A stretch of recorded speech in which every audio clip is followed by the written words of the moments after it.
Yeah, I think so. Okay.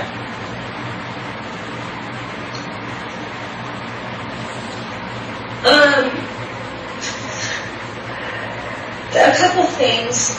I started to see something when Prima was talking, so I'll have to pray a little bit more through that because I'm not sure if that was something for her because she was in it or if that's finished. But this morning, the Lord was teaching me something about salvation and just the deeper understanding of it, just because of its lack, I think, of fullness and what was taught to me in the church.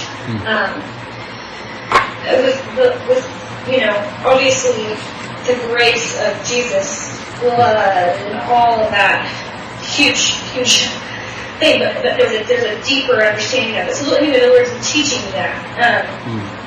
And in the process of teaching me this, He showed me a vision that began sort of having to do with salvation, but sort of went in more into detail about things that I didn't understand. So I assumed that it was for this morning. So I'm just going to share it now. Okay. I was talking to the Lord about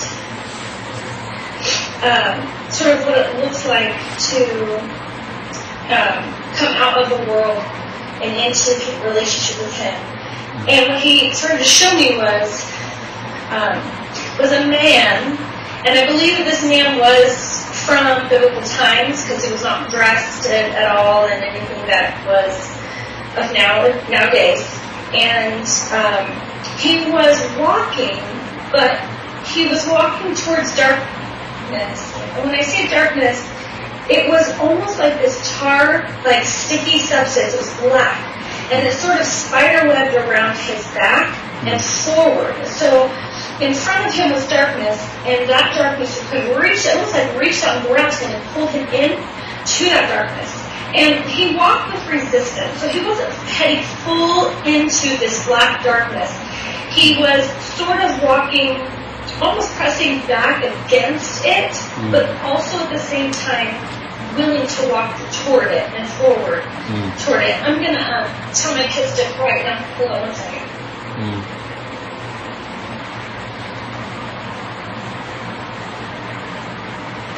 Sorry. Okay. Anyway, so as this is taking place, he hears the call of Jesus. And you can see that he hears this, they hear him. And he turns and he sees Jesus.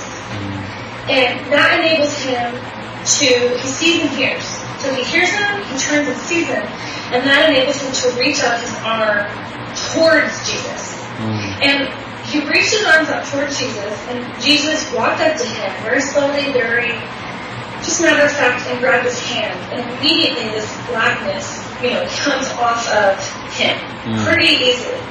I think at one point I saw at a separate time in this vision, way later, sort of a piece of this black tar sticking to this man's leg and having to kind of pull it out. But for the most part, freely it came off of him as Jesus touched him. And then he began to walk with Jesus. And almost right away, Jesus shows him, he sort of puts his arm around him, and with the other hand he points. And he's telling the man to go into this water, and it's a cleansing water, it's to clean him. And the man just dives in. He's very intentional and desires to be clean. And he dives in, he's kind of swimming, and when he comes up out of the water, kind of runs his hands through his hair, goes back into the water, and it's almost like until he's completely done his time of cleansing in the water, and then he's finished with it, and he comes up out. And he comes up out of the water, sort of onto this, I guess it's sort of like a dock, I'm not really sure. And Jesus is there waiting, and he kind of, helps him out of this place. But the man at this point does not stand. He won't stand. There's a real humbling that goes on after this. And he is put on he's sort of on his knees, and even at one point flat on his face.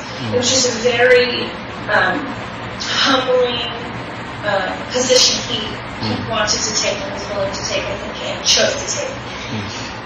And after he did this, he sort of got up on his knees, and there was paper in front of him. He had this small bowl, and it had black ink, I suppose, and he put I wanted to say his thumb into it, and began to write with his thumb on this paper.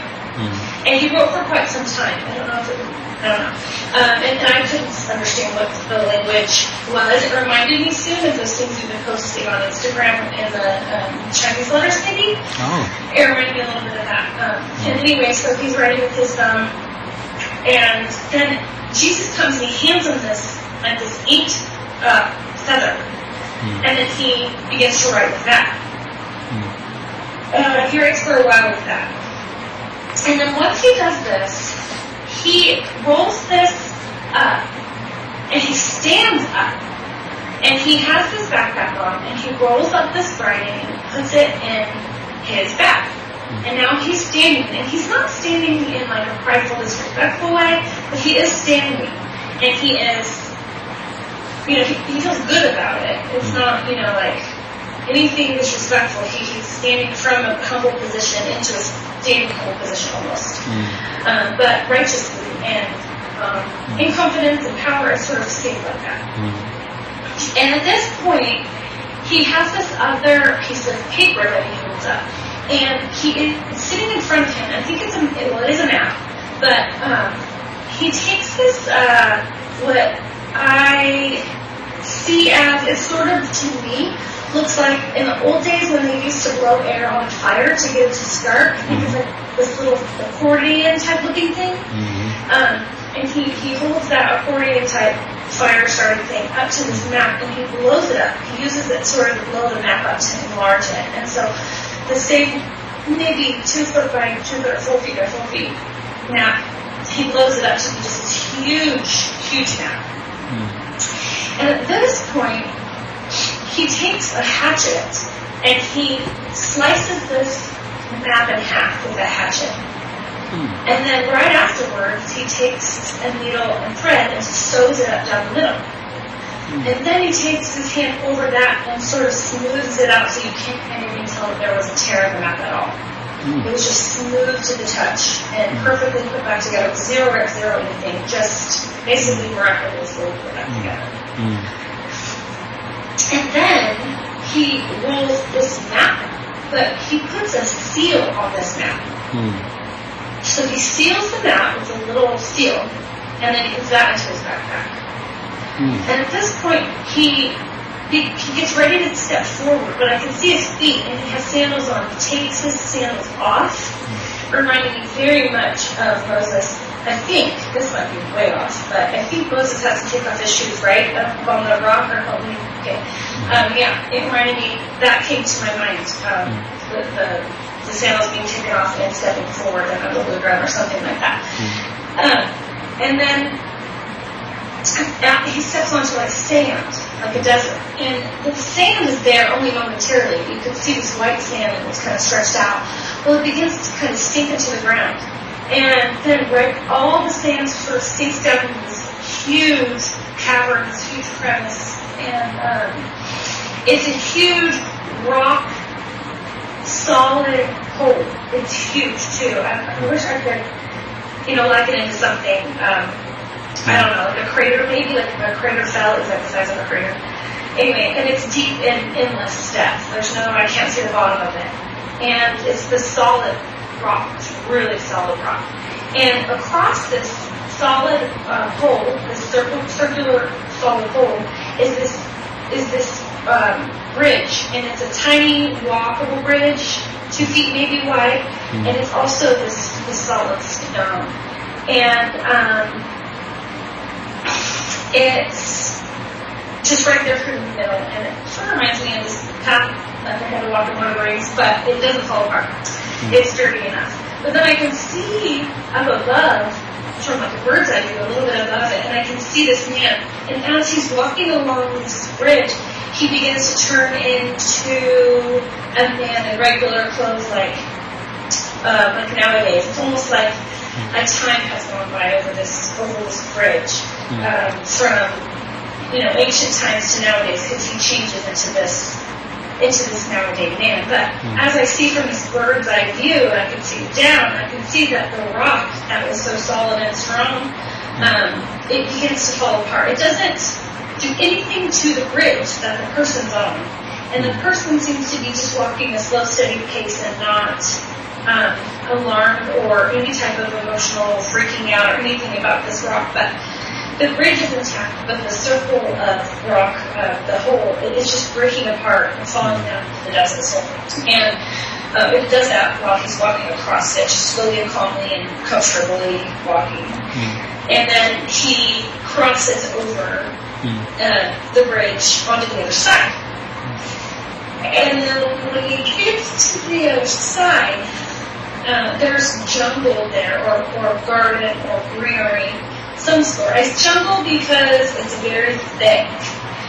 There's not even a place to put your foot because there's so much growth that you have to kind of push aside, these huge branches and trees and stuff. So he goes a little bit into this. I'm going to say 10 feet into this, to this garden, jungle area, and he sort of pushes this last little bit of trees away, and he looks and sees, and it's this huge valley of jungle or garden. I'll call it garden.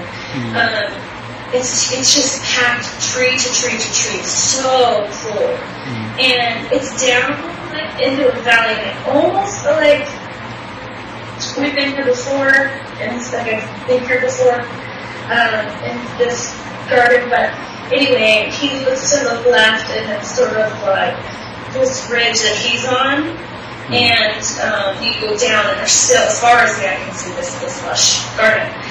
Anyway, at this point, he takes out the map, and he breaks the seal, and he opens the map, and he's looking at the map. And now on the map, I think before the map seemed a lot larger, but now the map, it quite possibly could have been more, but now the map was just Israel.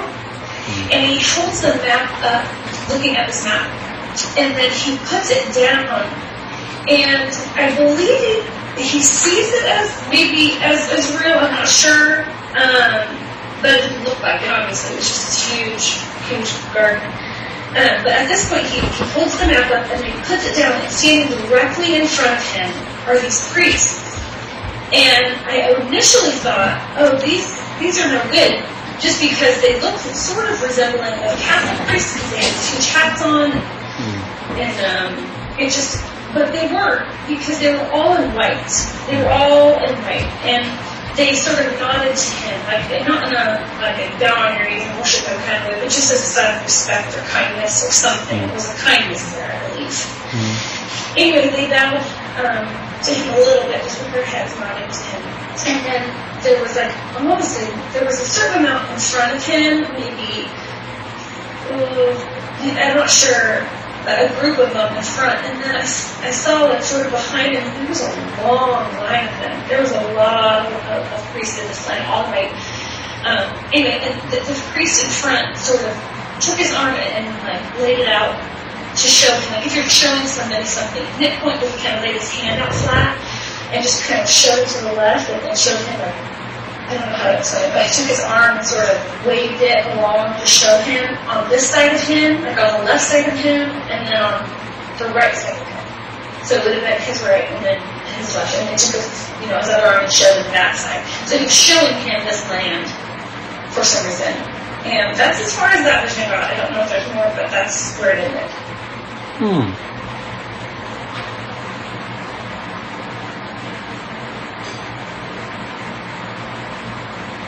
Well, when you had it, prior to the meeting, when you were praying, right, this morning, right? So. Yes. Okay.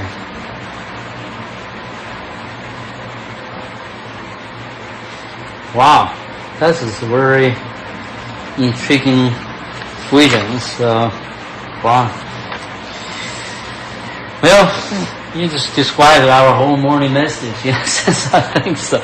Anyway, I don't know how to put it. Just, I'm going to have Prima and Tim to comment on it, I guess, if they have any insights. So, after such a reading, you almost like feel speechless on myself, on my part. Just let them comment on it. I would have to sit and listen to it again. There's a lot of details there.